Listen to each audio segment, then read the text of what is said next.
The India-Pakistan conflict is one of the most enduring and volatile disputes in the world. It has claimed countless lives, fueled decades of mistrust, and cast a long shadow over the Indian subcontinent. It's a conflict with global implications, particularly in this age of nuclear proliferation and geopolitical uncertainty. Understanding its origins is crucial to comprehending the complexities we face today. The story begins in 1947. The British Raj, which had ruled the Indian subcontinent for almost a century, came to an end. The partition that followed, intended to create two independent nations based on religious lines, was a deeply flawed process. It led to one of the largest mass migrations in human history, accompanied by unimaginable violence and suffering. Amidst this chaos, the fate of the princely state of Kashmir became a point of contention. With a Muslim majority but a Hindu ruler, Kashmir's accession to India or Pakistan was hotly debated. The Maharaja's decision to join India under duress sparked the first war between India and Pakistan in 1947. This initial conflict set the stage for decades of mistrust and animosity. The scars of partition, the unresolved issue of Kashmir, and the rise of nationalism on both sides created a volatile mix that continues to haunt the region. The India-Pakistan conflict is not merely a historical footnote, it's a living, breathing reality with far-reaching consequences. At the heart of the India-Pakistan conflict lies the disputed territory of Kashmir. This mountainous region, known for its breathtaking beauty, has become a tragic battleground for the two nuclear-armed neighbors. Both India and Pakistan claim Kashmir in its entirety, but each controls only a part of it. The line of control, established after the 1949 ceasefire, divides the region.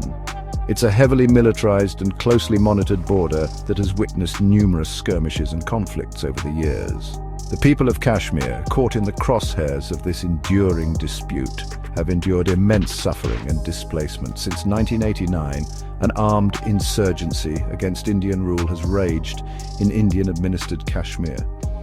Fueled by separatist sentiments and alleged Pakistani support, this insurgency has claimed tens of thousands of lives.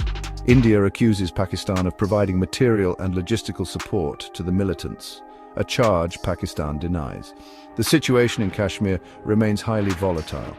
The presence of armed groups, the heavy militarization, and the lack of a political solution contribute to a climate of fear and uncertainty.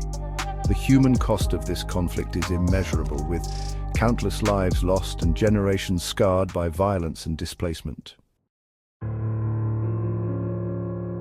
The India-Pakistan conflict is marked by a tragic legacy of violence.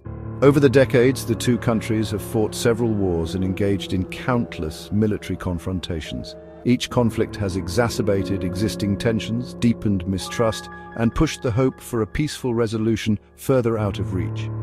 Key events like the 1965 and 1971 wars, the Kargil conflict of 1999, and the more recent cross-border skirmishes have resulted in significant casualties on both sides. The 2008 Mumbai attacks, which India blamed on Pakistan-based militants, further inflamed tensions. The attack on the Indian Parliament in 2001 almost led to a full-blown war. Adding another layer of complexity and danger to this already volatile situation is the presence of nuclear weapons. Both India and Pakistan possess nuclear arsenals, making this conflict a matter of grave international concern. The risk of a nuclear confrontation, however unintentional, is a terrifying possibility that cannot be ignored. The international community has long recognized the dangers posed by the India-Pakistan conflict. Various attempts have been made to mediate between the two countries, but a lasting solution remains elusive. The path to peace is fraught with obstacles, but the pursuit of dialogue and diplomacy is more crucial than ever. Despite the deep-seated mistrust and recurring violence, there have been efforts to find a peaceful resolution to the India-Pakistan conflict. Various peace initiatives, dialogues, and back-channel negotiations have taken place over the years, with varying degrees of success. One notable attempt was the Lahore Declaration, signed in 1999, which aimed to promote bilateral talks and confidence-building measures. However, the Kargil conflict later that year derailed the peace process. Subsequent efforts like the composite dialogue process initiated in 2004 have also yielded limited progress. The 2019 Pulwama attack, in which a suicide bomber killed 40 Indian security personnel, marked a significant escalation in tensions. India's airstrikes on Balakot, followed by Pakistan's retaliatory strikes, brought the two countries perilously close to another war. The international community continues to urge both sides to exercise restraint and engage in meaningful dialogue. The United States, China, and other global powers have a crucial role to play in facilitating talks and de-escalating tensions. However, a sustainable solution can only emanate from within the region. The road to peace in the India-Pakistan conflict is long and arduous. It requires political will, a commitment to dialogue, and a willingness to address the underlying causes of the conflict. The stakes are incredibly high, and the cost of failure is too grave to contemplate.